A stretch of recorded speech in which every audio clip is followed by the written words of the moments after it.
Hello everybody, I probably know lots of you from Bridport Market over the years.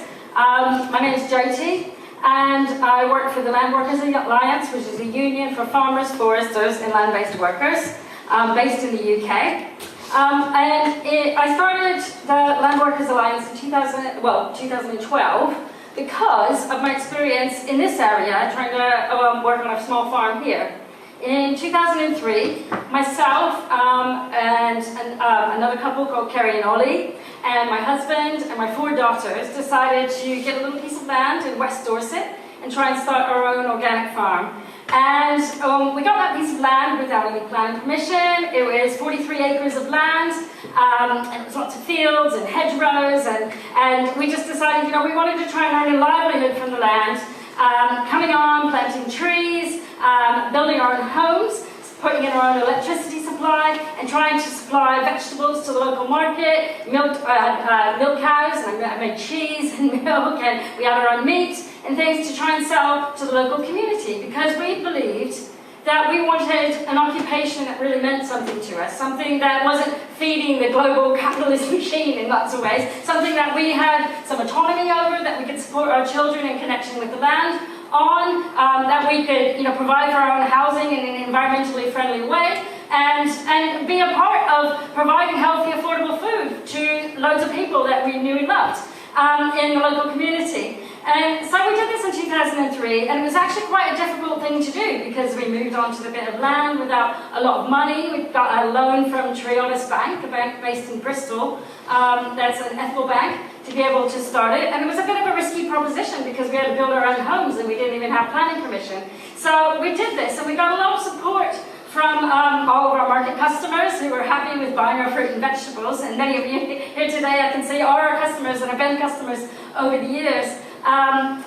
But at the same time, we also got quite a lot of opposition to what we're doing because the system wasn't set out to help us. And then at the same time, we had so many troubles. We bought the land, with 5 pennies in our pocket, literally, because we had this loan, but we didn't have a lot of capital to put into the farm. And my husband, at the auction, he bit into a piece of bread, and baked in the piece of bread was a 5-pence piece. And he said, "This is our 5 pennies. That's what we're peasants and we're buying this farm with 5 pennies in our pocket." And it became our lucky 5 penny. And we really had to, sell a lot of salad or sell a whole lot of strawberries or do some sort of thing and then save that up and do the next bit of fencing. And we were always building up the infrastructure as we went. And we had a lot of chickens eaten by foxes. And we went out so many times and the slugs had eaten all of our cauliflowers.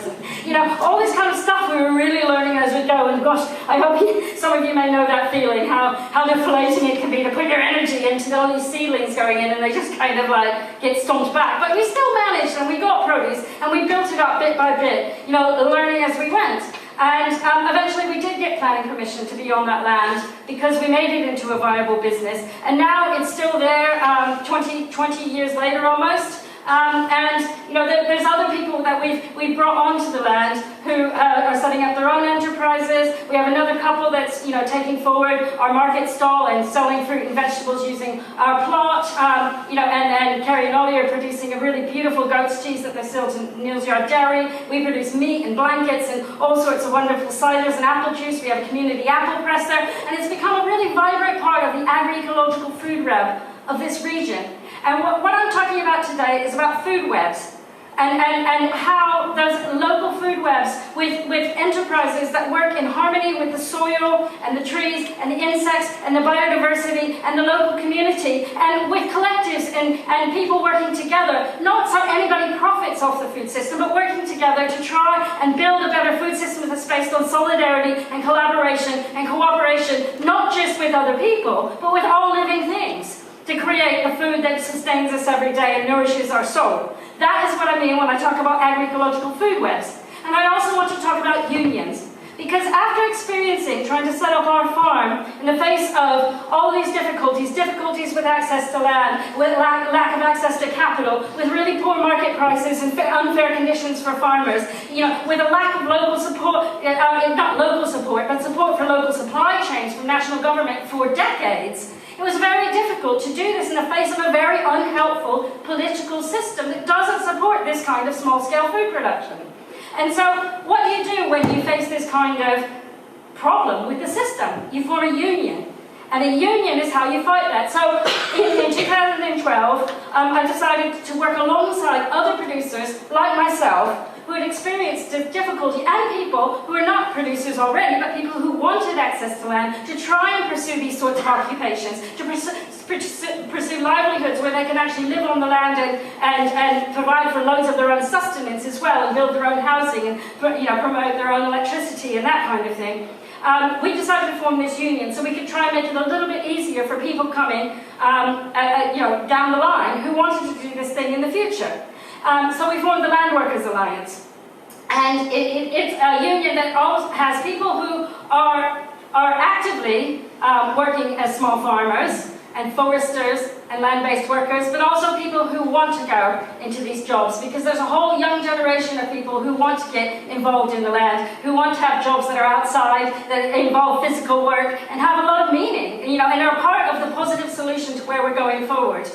And so the Land Workers Alliance formed as a very small group of 12 of us in a room. We kind of said, what do we want to do? Okay, let's form this union. How do we write a constitution and do this? But we kind of put our heads together and said, what are the problems we're facing and how are we going to try and sort this out? Because it's not just us helping ourselves and trying to do this off our own backs. We need government to understand that food is so important, and it's one of our basic human rights, and the people who produce our foods are the real heroes there. They're the people out there who are trying to support food security as well as look after the natural environment and provide space for wildlife and look after the soils and all of that together. And they need to have proper support in able to do that. So we put our heads together, but we realized we had shared something in common with peasant farmers, small farmers, indigenous people who work the land and work it in harmony with the natural environment all over the world. So we joined La Via Campesina. La Via Campesina is an international union, one of the largest unions in the world, over 200 million peasant farmers and indigenous people around the world. And this is people, from Latin America who might live in the Amazon rainforest and manage it as a tremendous food forest, to people all across Africa producing food for their local communities, to the Indian farmers who have recently had the huge protest to try and fight the liberalization laws that the government was trying to press upon them, to North America where the farmers there are fighting the global corporate control of the food system by Cargill and Monsanto and forever trying to fight GMO crops and things like that. It is a global movement, and it was started in the 1990s because pre-1950, the whole world was fed through agroecological food webs. All of our food on the whole planet came from people working within their localized food systems, whether it be managing their oceans or have nomadic pastoralists out in the desert, or people with their local food systems that have, like we have in the West Country, where you have orchards with sheep underneath, and you have dairy cows, and you have, the kind of vegetables we grow here. All of these are unique systems that work in the places where they are to produce our food in a culturally appropriate way, in a way that fits with the limitations of the natural resource base that's around us. And then slowly the global economic system started to take over, and there was a real move by the IMF and the World Bank for countries to take out loans to transition to the forms of agriculture that where food was shipped all across the planet through these long supply chains that use loads of fossil fuels to get food from place to place. They started to now have seeds that farmers all over the world had to buy instead of saving their own biodiverse, very rich traditional seeds. Livestock varieties that were very highly bred to use loads of inputs and soya and all sorts of things in their feed instead of subsisting on the natural grasslands that are around them. And then the food had to be sold through these global supply chains. After covered in pesticides and herbicides and all these other inputs that multinational companies were putting into it. And we call that part of the food system the industrial food chain. And so La Via Campesina formed to fight for the rights of producers that are operating through these agroecological food webs, and to fight against the industrial food chain that was starting to develop and take over the resource bases of our food system.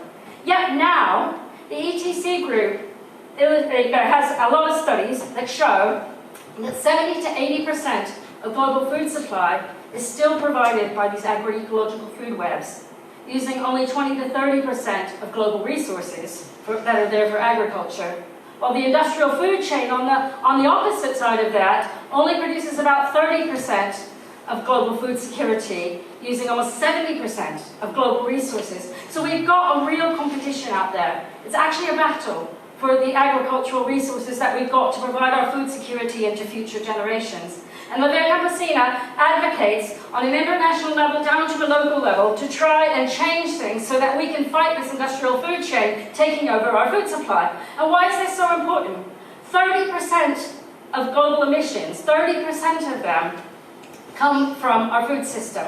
And that is down to the industrial food chain and the way that those systems of agriculture operate. So it's really incredibly important that we have a transition in that part of the food chain to something that is compatible with the future. Because we're facing a food crisis, we're facing a biodiversity crisis, and we're facing a climate crisis at the same time. And I think about it every day. I feel a little heartbreak. I go joyfully into all the work that I do on the land and with my community. But at the same time, every little thing you do, I feel deeply, after sitting through all of the climate change talks at COP26 and hearing every day about what's actually happening with global temperatures rising and the loss of our insects across this planet, and understand that we have very little time to act on this, and we've got to have a just transition to move to a system that's going to work for all of us. And we've got to do that as a collective, as a union, as a community moving forward.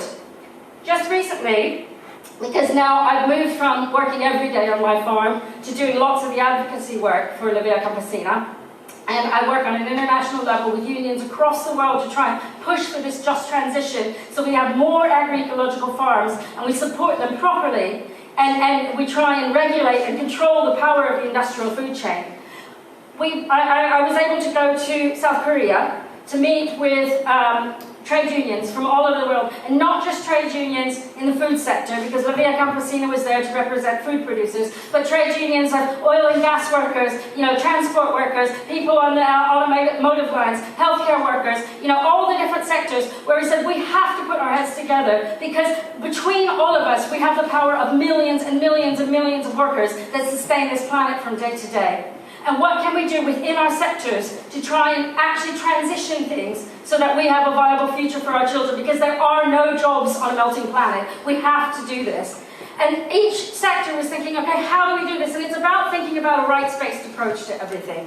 We have to think about how we don't throw everything to the market anymore. It has not worked for food. When you throw food to the market economy, when you try and get financial speculation on it, when you leave it without regulation, you stop regulating supermarkets, you liberalize things like the Milk Marketing Board, when you don't subsidize and support farmers properly, if you don't try and make sure that it happens in a way that's fair on animals and looks after the environment, then it falls to the lowest common denominator. And that's what happens if you leave it to the market. You have to think about the fact that governments are there to look after our basic human needs. And the right to food is one of the most basic things that we've got. And government has to intervene, and it has to put policies in place to transition our food system into the right place. And so when I was there in South Korea, I heard the automotive workers talking about, we can't have private motor cars anymore. Actually, we need publicly owned, free public transport. Well, the same sort of systems need to happen in food. We need to be able to make sure that everyone has the right to healthy, affordable food, not just those who can go to fancy farmers markets and afford it. That's what happens when you leave it to the market. We want that kind of food to be accessible and affordable to absolutely everyone. And so in this country, we have the Environmental Land Management Scheme, which after a huge amount of lobbying between environmentalists and farmers, we managed to get government to start to put into place post-Brexit. And that is a system of a just transition to try and get farmers to move over to environmentally friendly farming practice, so that subsidy is linked to looking after the soil, putting trees on your land, and all sorts of practices, which means that we can keep producing food for future generations. Yeah, this government was starting to act that when they started to think about, let's throw everything over to the market, let's make budget cuts, let's try and deregulate everything. And while I was in South Korea, I actually got a call from somebody in the Department of Agriculture saying, this scheme that we've been working so hard on is actually under threat. And we really had to mobilize to try and do something about that. So last weekend we had a big march. And it was amazing. It was amazing to see, because So many people were there. There were right to food campaigners, footballers, and people who've been working on the right to food to make sure that nobody goes hungry, and there were people there working on the food waste issue, and there was environmentalists there, they were interested in saving bees and butterflies and, all that, that kind of thing, tree planters, and loads of farmers. And my good friend Gerald, a farmer from West Wales, rang me up and said, all right, Josie, I'm heading over.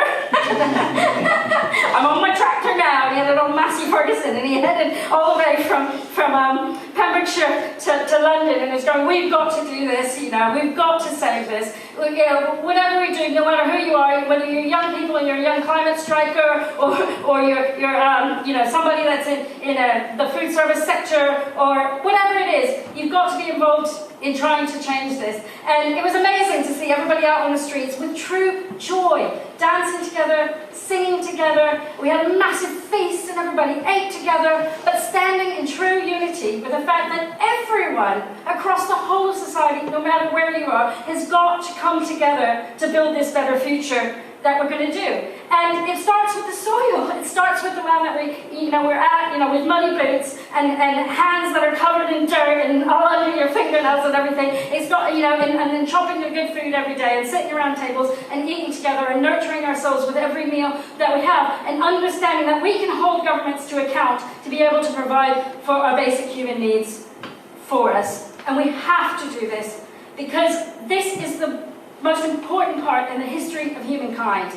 We are at the point where we can truly transform the way the whole system works, so that everything is something that's collectively held, with the world as a global commons. Transport, housing, food, all of it, education, healthcare, can be held as something where nobody profits off the top of it, and yet we all have a part in it to provide the most beautiful future we can possibly imagine. And I want to invite everybody to be a part of that and to support the unions, the power of the unions. Thank you.